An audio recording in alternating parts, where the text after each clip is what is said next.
ini sebutkan cita-cita kalian. Ya, karena supaya tahu seberapa besar sih motivasi kalian dalam belajar untuk menggapai cita-cita yang ingin diinginkan. Oke, Ibu absen sebentar. Aprilia Rizky Permatasari, Asri Cecilia Oka, Dokter. Deresia, Guru. Deneril Sekar Anna Dia, Indah Putri Utami, Dokter. Indi Nurrahma, desainer. Silakan. Ivani. Oh, Ivani tidak masuk ya karena sakit tadi. Heilani, pramugari. Mayunisa, Dokter. Reka, Guru. Rara, Raisa, Guru. Lilin, tidak masuk. Tidak masuk. Kenapa? Oh, yang tadi orang tuanya sini ya. Oke. Salsa Bila Putri, Sofia, keluar. Widi, Dokter. Nah, berarti cuma 2 orang yang tidak masuk hari ini. Tolong meja kursinya dirapikan. Jangan belok kiri, belok kanan. Sampah-sampah yang di bawah meja dikasih dibersihkan. Ibu nggak mau ada sampah di tas. Sudah rapi semuanya? Sudah. Kenapa Ibu menyuruh kalian rapi dan tidak ada sampah di dalam kelas? Karena ada. Apa? Karena kebersihan itu sebagian dari iman. Iya, karena kebersihan itu sebagian dari iman. Kalau kita bersih, kemudian ruangan kita bersih, tempat kita duduk juga bersih, nyaman nggak? Nyaman. Enak nggak belajar?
hati itu seperti iri, dengki, takabur, sirik, ria, banyak sekali penyakit hati ya. Nah, dengan cara apa kita membersihkannya? Yaitu melakukan taubat nasuha. Taubat nasuha yaitu meminta ampun kepada Allah dan tidak akan mengulangi lagi. Itu dipanggil dengan taharah ma'nawiyah atau taharah qalbu atau hati ya. Selanjutnya yaitu taharah hissiyah atau taharah badan. Taharah hissiyah atau taharah badan yaitu membersihkan bagian tubuh yang terkena najis maupun badan. Nah, bagaimana membersihkannya? Yaitu dengan berwudu, mandi wajib, serta tayamum. Nah, kalau tayamum itu bisa dilakukan apabila tidak ada air. Bu, gimana kalau rumah kita masih ada air? Apakah bisa melakukan tayamum? Tidak boleh, tidak sah ya. Benihnya apa adanya? Karena masih ada air di sekitar kita. Macam-macam alat bersuci. Yang pertama apa? Air.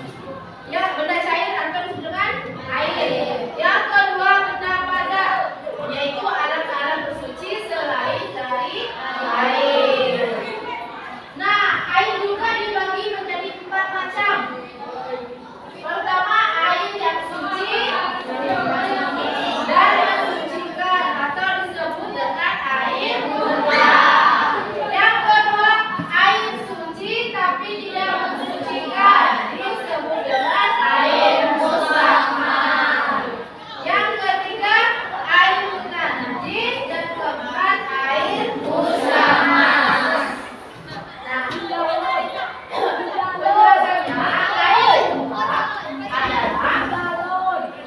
air mutlak adalah air yang masih asli, belum tercampur dengan sesuatu benda lainnya dan dapat mensucikan.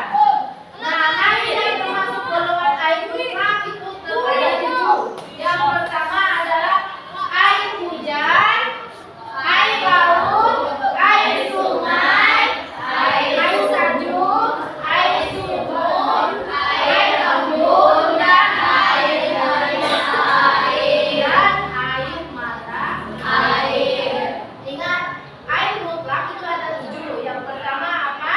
Air hujan, air laut, air sungai, air sungai. Terus apa lagi? Air salju, air embun, dan mata air. Yang kedua adalah air tauhid ghairah mutahhir, yaitu suci tapi tidak mensucikan. Maksudnya gini, air ini hukumnya suci untuk dikonsumsi, tetapi tidak bisa digunakan untuk berwudu atau bersuci. Nah, gimana itu Bu? Pertama kan, air itu asal mulanya bersih, ya, tidak ada rasa, tidak ada bau. Tetapi pada sudah dimasukkan sesuatu zat, itu berubah warna, berubah rasa. Air tersebut tidak dapat digunakan untuk bersuci karena sudah berubah warna, berubah rasa. Tetapi bisa untuk dikonsumsi. Contohnya seperti apa? Air kopi, air teh, air susu, dan banyak lagi. Kalau dari buah-buahan yang tidak bisa digunakan untuk bersuci, jus. Kalau pohon kelapa bisa nggak buah kelapa airnya digunakan untuk bersuci? Tidak bisa karena sudah berubah rasa. Walaupun warnanya putih, tetapi rasanya sudah berubah.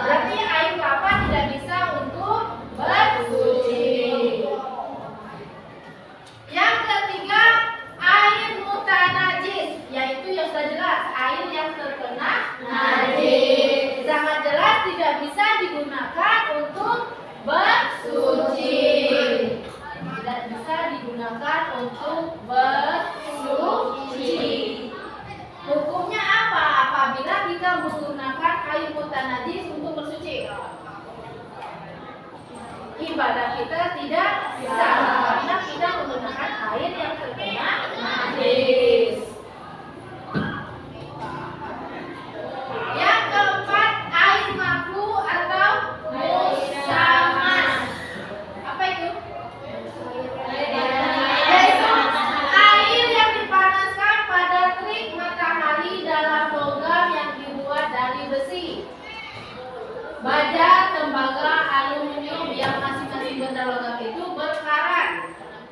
Air musamas seperti ini hukumnya makruh untuk digunakan untuk bersuci. Karena kenapa makruh? Karena khawatir akan menimbulkan penyakit. Misalnya gini, kita punya air di dalam gentong. Gentong itu berupa besi, tetapi sudah terjemur dengan sinar matahari. Air tersebut, air makruh atau air musamas, yaitu air yang dipanaskan pada terik matahari dalam logam yang dibuat dari besi, kemudian baja, tembaga, aluminium yang masing-masing benda logam itu berkarat. Air musamas seperti ini umumnya makruh digunakan untuk bersuci. Karena kenapa? Khawatir akan menimbulkan penyakit. Nah, bersuci selain dari air, yaitu benda padat, benda-benda selain air yang dapat digunakan untuk bersuci adalah benda yang mampu menyerap air. Contohnya seperti yang di depan ini, apa? Ada kayu, susu, batu, tanah, pecahan genting. Tahu pecahan genting? Tidak. Atau pernah yang terbuat dari itu namanya genting. Kalau kita kan seng ya. Genteng. Nah, misalnya bersuci dengan batu agar hasilnya lebih bersih dan sekaligus mensucikan, maka harus dipenuhi beberapa syarat. Yang pertama, menggunakan 3 buah batu. Kalau kita mau beristinja dengan batu, itu harus menggunakan 3 buah batu. Itu syaratnya. Yang kedua, batu yang digunakan itu harus bersih, jangan kotor. Kalau kotor bukannya bersih, kita pula tambah kotor. Yang ketiga, belum mengering. Yang keempat, belum berpindah. Maksudnya kita sudah BAB atau sudah pipis, jangan berpindah dulu, ya. Kita harus membersihkan dulu. Yang kelima, tidak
sangat membutuhkan air. Jadi ketika kita mau bersuci itu menggunakanlah air sebaik-baiknya, jangan diboroskan atau jangan mubazir.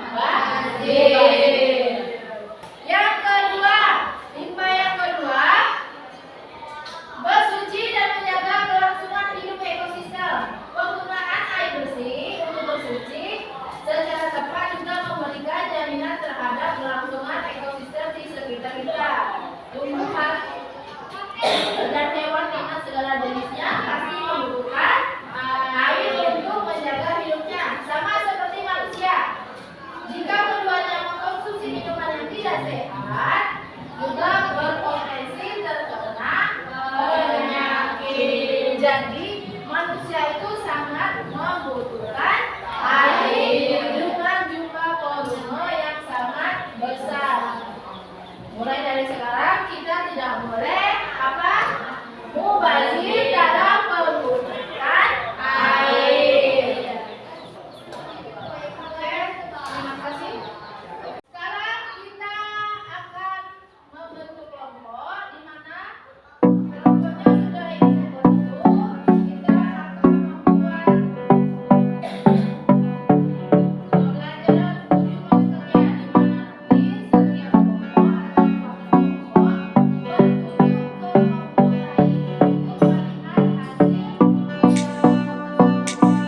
Suci dalam bahasa Arabnya disebut dengan taharo, tatahhar. Sedangkan istilah taharo dari segi bahasa berarti membersihkan diri, pakaian, tempat, dan benda-benda lain dari hadis dan hadas dengan tata cara yang ditentukan syariat Islam. Macam-macam taharo dibagi menjadi dua. Satu, taharo maknawiyah atau taharo qalbu, hati, yaitu membersihkan diri dari kotoran batin berupa dosa dan penyakit hati seperti iri, dengki, takabur, dan lain-lain. Cara membersihkannya dengan melakukan taubatan nasuha, yaitu memohon ampun dan berjanji tidak akan mengulanginya. Dua, taharo hissiyah atau taharo badan, yaitu membersihkan bagian tubuh yang terkena najis dan hadas ini. Bisa dilakukan dengan berwudu, mandi wajib, serta tayamum bila dalam kondisi tidak ada air. Sudah? Ya, itulah penjelasan dari kelompok 1. Silakan bagi kelompok yang lain kalau yang ada yang bertanya dengan kelompok lain mengenai hasil kerja kelompoknya. Nah, kelompok 3 bertanya ke kelompok 1. Silakan. Jelaskan pengertian taharo hissiyah. Taharo hissiyah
air untuk bersuci harus bersih dan suci serta mensucikan.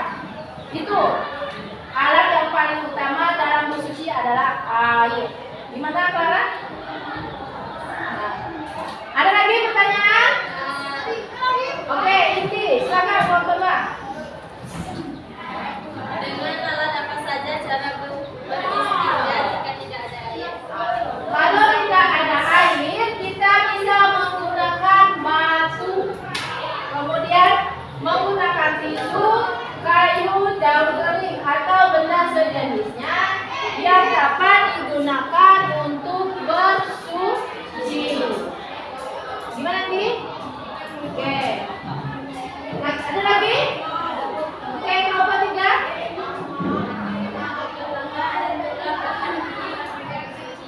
Apa nak? Apakah air mutlak dapat bersuci? Ya, jelas. Air mutlak itu dapat digunakan untuk bersuci. Karena air yang suci dan tidak tercampur apapun di dalamnya sehingga bisa digunakan untuk bersuci. Gimana? Jelas. Ada lagi pertanyaan? Ya. Kalau tidak ada, kita tutup pelajaran ini dengan membaca apa? Kita membaca doa dulu ya. Untuk lembar kerja peserta didik itu adalah tugas kelompok. Silakan kalian amati RKPD untuk kasih nanti. Itu kan tugas kelompok. Itu ada 3. Kalian amati gambar yang ada di RKPD. Itu ada 3 gambar ya. Ada air mutlak, tisu dan batu. Nah, kalian buat penjelasannya mengenai gambar tersebut yang berhubungan dengan alat-alat bersuci. Nah, RKPD-nya Ibu bagikan. Silakan kalian kerjakan dengan kelompok kalian. Oke, paham? Sudah jawabannya? Oke, silakan kalian. Alat bersuci paling utama? Alat bersuci yang paling utama adalah air. Air adalah alat utama yang bersuci. Air untuk bersuci harus bersih dan suci serta mensucikan. Itu alat yang paling utama dalam bersuci adalah air. Gimana Clara? Nah, ada lagi pertanyaan? Oke, Inti, silakan buat coba. Dengan alat apa saja cara beristinja jika tidak ada air? Kalau tidak ada air, kita bisa menggunakan batu, kemudian menggunakan tisu, kayu, daun kering atau benda sejenisnya yang dapat digunakan untuk bersuci. Gimana nih? Oke. Nah, ada lagi? Oke, nomor 3.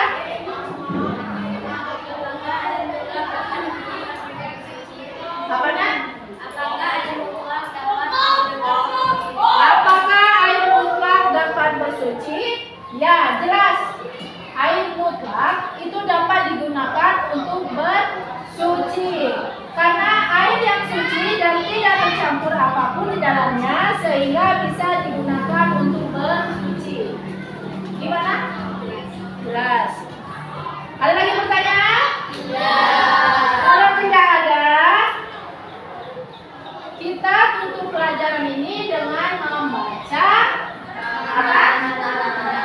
Kita membaca doa dulu ya. Nah, kesimpulan dari materi tentang alat-alat bersuci yaitu kebersihan yang sempurna menurut syara disebut taharah merupakan masalah yang sangat penting dalam beragama dan menjadi pangkal dalam beribadah yang menghantarkan manusia berhubungan dengan Allah Subhanahu wa Ta'ala. Tidak ada cara bersuci yang lebih baik daripada cara yang dilakukan oleh syariat Islam.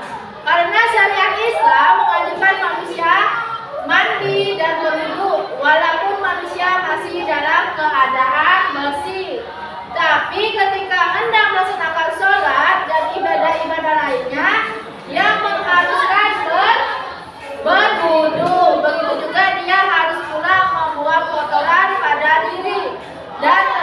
padanya.